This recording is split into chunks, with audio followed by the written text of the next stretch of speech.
Hello there, I'm Scotty. You're not. In continuing the Silent Raimi review series, we have A Simple Plan. And no, it's not the band, it's the movie. It stars Bill Paxton, Billy Bob Thornton, and Bridget Fonda.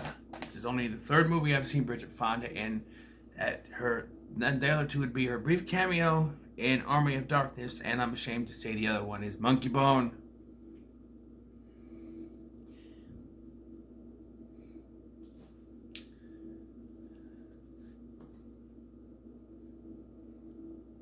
Maybe one day I'll talk about that movie because that movie is fucked up. But we have A Simple Plan, which tells the story of two brothers and another friend who are out hunting or out doing something. I don't remember if they were deciding what they were doing, but they were out and the truck almost hits a fox, and this leads them to the dog runs off. They chase after the dog, and they find a plane that had crashed. Inside the plane is a dead body and a bag of over 4 million. I think it's 4,006,000, over $4 million. And they decide to keep the money, but the rest of the film is basically building on that paranoia. And each member wants the money, but Hank, played by Billy Bob Thornton, or Bill Paxton. I look at Bill Paxton and I say Billy Bob Thornton, played by Bill Paxton, wants to kind of keep, not keep it, but kind of, hold off on it. Just sort of let it sit for a while and see what happens. If anyone comes looking for the plane, stuff like that. And throughout the film, we get this plot thread with his wife that I thought was leading somewhere else. And I think probably would have been, I don't want to say a better ending, but a more interesting ending if it had ended that way. But the ending of this film, for the most part, is okay. But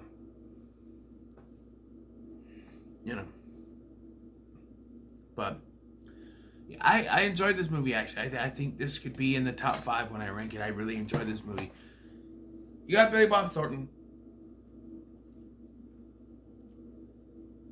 You got Bill Paxton. I always say that Bill Paxton is one of those underrated actors that never got the recognition he deserved. He directed one of the best horror films out there, Frailty. He had a great performance in that movie. He's been in a lot of great movies, Twister, Titanic. Game over, man, game over. Aliens. Fuck you, asshole. The Terminator. He's been in movies, but I never thought he got, he didn't get the recognition he needs, like an Oscar or anything. He just sort of was there.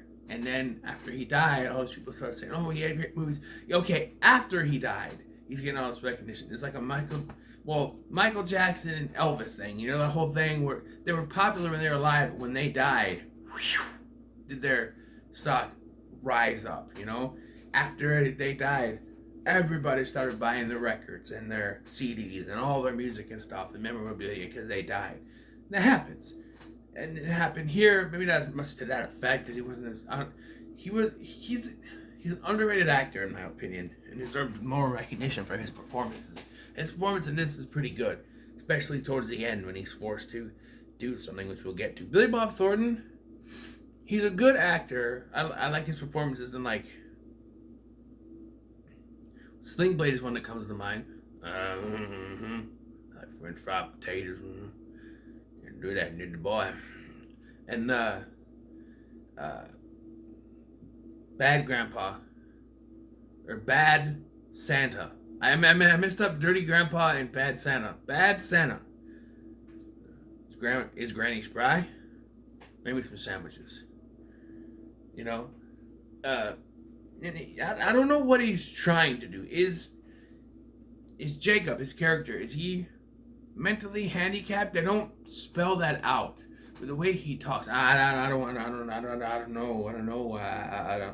It comes across like he might be mentally handicapped, but I don't know. It's never really spelled out. And Bridget Fonda, for much as I haven't seen her performance is a quick cameo with no lines really in Army of Darkness, and then the aforementioned Monkey Bone. There's really not much to go by performance-wise for that. I thought she was actually really good in this, and like I said, with her character, she plays the wife, Sarah. I thought her character was going in a completely different direction that they didn't do. but it would have been interesting. And I gotta mention Gary Cole. Gary Cole, I love Gary Cole. He's another one of those actors that is just in movies.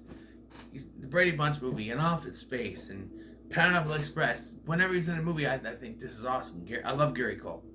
He's another one like Bill Paxton that doesn't get enough recognition for his work. You know, he's been in movies, he's been in stuff, and the biggest thing for him is that meme from Office Space, where he's like, you know, I'm gonna have to ask you that kind of thing. Where when yeah, that's his biggest recognition thing. He was the dad in a Brady Bunch movie and other things. He's been in good movies, and this is a good movie. He shows up. Couple of other characters. One is sort of a main role. The other one's a cameo. The guy who plays their friend, Lou, is the dad, the mermaid hunting dad guy from the 13th Year. Russ is, I think the name was a kid, Russ, something like that. Russ Wheatley, something like that. His dad. And I thought it was something, hey, wait, that's the guy from 13th Year. And the sheriff, Carl, is Colonel Oates from Bill and Ted's Bogus Journey. I was like, son of a bitch. Drop down and give me infinity. Just, there's still room for you, Ted. For either of you. For all four of you. I wish he was in the series more. Got a lot to do in that movie, but and the actor's not dead, so they could have had him shown up like at the wedding in Bill and Ted's Face Music and be like, you know, I know you guys are older now and you got a family, but I can still use you. And then look at the daughters. You know, we support women in our military too. Something like that. It's like a quick cameo, but no. Maybe there wasn't a way to work him in. Or maybe he died in movie canon, and when they're in hell, he just shows up. I don't know. But, yeah, he's the sheriff here. So, they find the money, and they get paranoid. They're like, what's going to happen? Lou gets drunk and demands his share of the money. Because Hank's taking all the money to his place, so just to cool off and find out if anyone finds the plane, if anyone comes looking for the plane. He wants things to cool off first before they start taking the money and spending it, stuff like that.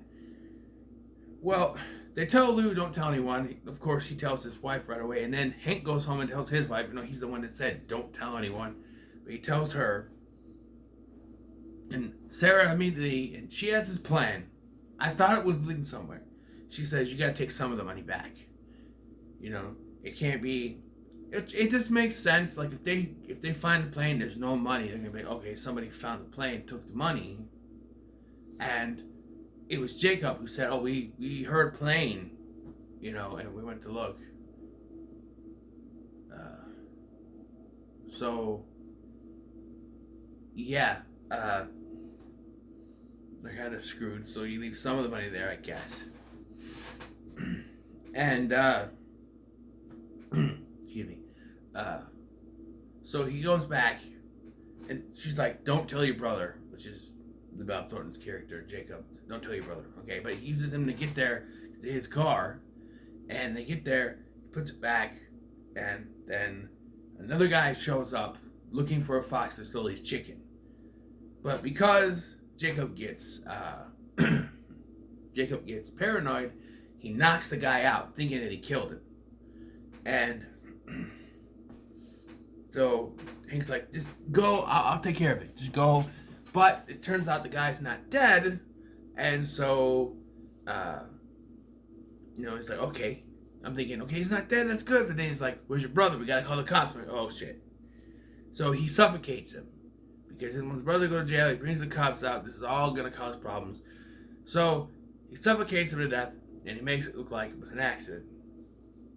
They find the body and everything. And then Sarah reads in the paper about bank robbery or something where two brothers stole the place. One of the brothers got away, stole the money, one got away, and then this FBI agent shows up shortly after. but we'll get to him because we got one more thing to say. So, like I said, Lou demands his money and he's freaking out. And so, Hank and to an extent, Jacob decide to implicate him in the murder of the guy that they accidentally kind of murdered. Kind of accidentally. Not really accidentally, but you know. So they record him. Jacob, says, well, why don't we act out, you going to see Carl. You pretend to be Hank going to see Carl. And so he actually acts out playing as Hank, confessing to the murder. And so they have it on tape. He freaks out and grabs his rifle. Jacob runs out and grabs his rifle from his truck. The two end up in a shootout. And because Lou is going to shoot Hank, Jacob is forced to shoot Lou. His wife sees this and freaks out and grabs a revolver to shoot Hank, forcing Hank to shoot her. And then Hank sets it up to look like it was Lou that shot her and then shot himself. And then they made up the story. And then this is where the FBI agent shows up. Agent Baxter. Looking for the plane. And Hank suspects something is up. And then the wife really suspects. She's like, what if that's the other brother? And so she grabs the newspaper. Is this him? Is that him? And you can tell that it's like Gary Cole and like he's been made to look fat with a beard thing to make him look. Maybe it's him. Maybe it's not. Who knows? So they concoct a plan because they're gonna go out. Him, Jacob, Carl, and Baxter to look for the plane. And the dog is there too, apparently. And they concoct a plan that Sarah's going to call the FBI, and if there is no Agent Baxter, she's going to call him, and they're going to pretend that the baby that they just had is sick. And so he's got to go home. So she calls the FBI. It's not the FBI agent. It's the brother. So, but I want to know what kind of story did she spin? She said, I want to speak to an Agent Baxter. And they're like, there's no Agent Baxter. Where'd you get that name? How does she explain that? Like, if they said that, well, there's no Agent Baxter with the FBI. Where'd you get that name? Don't you think she should say, well, my husband was brought in to look for some plane that he and his friends may have heard by some guy named Agent Baxter. Get the real FBI involved in this. I don't know if that happened. The FBI do show up, but I don't know. The real FBI do show up. So yeah, this guy is the other brother. And so she calls at Carl's office, and he decides to go out there because what about Jacob? What about Carl? I mean, yeah, what about Carl? They go out there, he's going to kill Carl, right? Well, that happens anyway, but he decides to go, but he takes the key that Carl puts underneath this thing and takes one of Carl's revolvers with some bullets and goes out there with them. And they say, oh, we're just going to say that Jacob had a hangover, but he shows up with the dog. So they go out, and Carl says, if I find it, I will fire a shot. If you find it, I'll blow a whistle. Blow this whistle, and we'll come to you. So they're looking, and Hank hears the gunshot, and he's like, Carl. So he blows the whistle to try to confuse the guy, but he goes to Carl anyway. Hank shows up, tries to tell him, no, he's not FBI. Don't turn your back. But he gets shot and killed by, we'll call him Baxter. I don't remember the guy's real name. I'm sorry. By Baxter. And then the shootout. Yes, where the money is, takes him to where the money is, but he's in there actually filling the revolver with bullets. Excuse me, I gotta get a drink. My throat's a little weird today.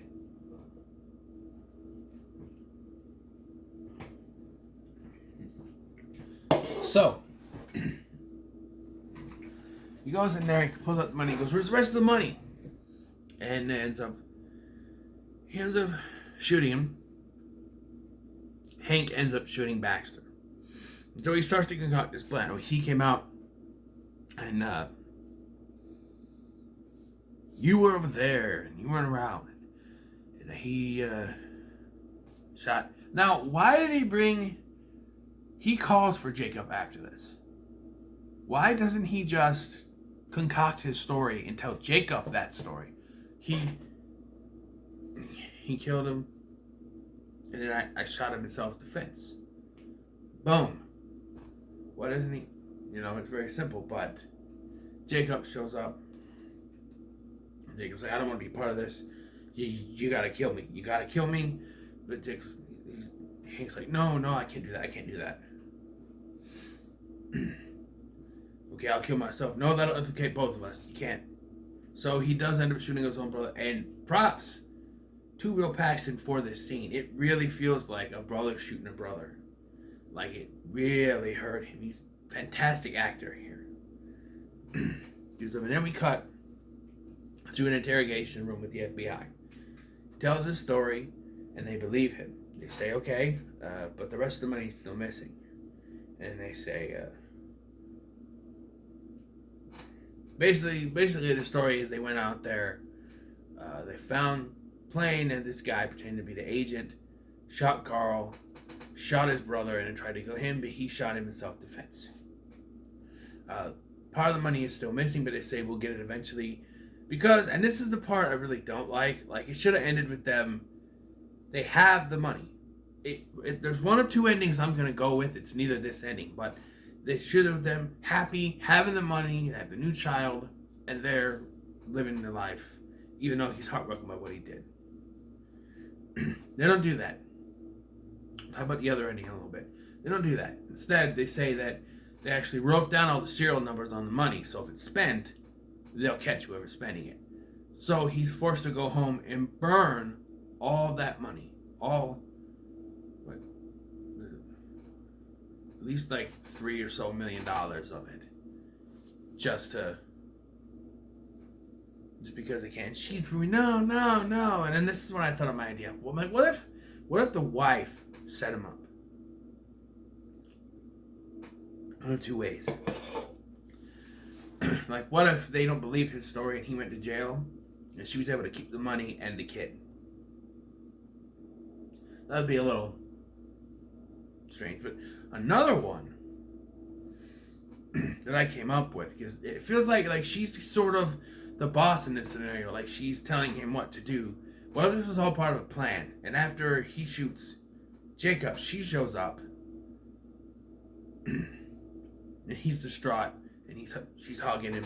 She grabs the gun from him and she shoots him.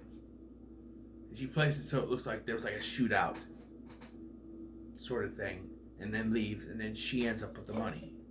And this whole thing was for her to end up with the money by herself, and she's got the baby and it's her. That would have been an interesting ending, but I did sort of like where it went. Like, he's heartbroken. He looks at his brother's house, and yeah, that's really sad. I really like this movie. I'm going to say that when it comes to Simple Plan, I would say it's pretty good. So, yeah. Not bad at all. Really surprised by this one. I wasn't expecting anything from these Sam Raimi movies. So, these Sam Raimi movies that aren't Sam Raimi, like the ones that he just directed. And I will say, like I said, I didn't do a Bruce watch. Bruce Campbell's not in this movie. There's no Bruce Campbell cameo, which is weird. And his style in this is not Sam Raimi's directing style. It's very normal. Sam Raimi actually wanted to do this movie to differ from his usual films. Up next, we have, oh boy, Kevin Costner in For Love of the Game. Oh boy. 2 hours and 18 minutes this movie. This is probably going to be a long one. I don't. If you loved Field of Dreams, don't miss For Love of the Game. We'll see.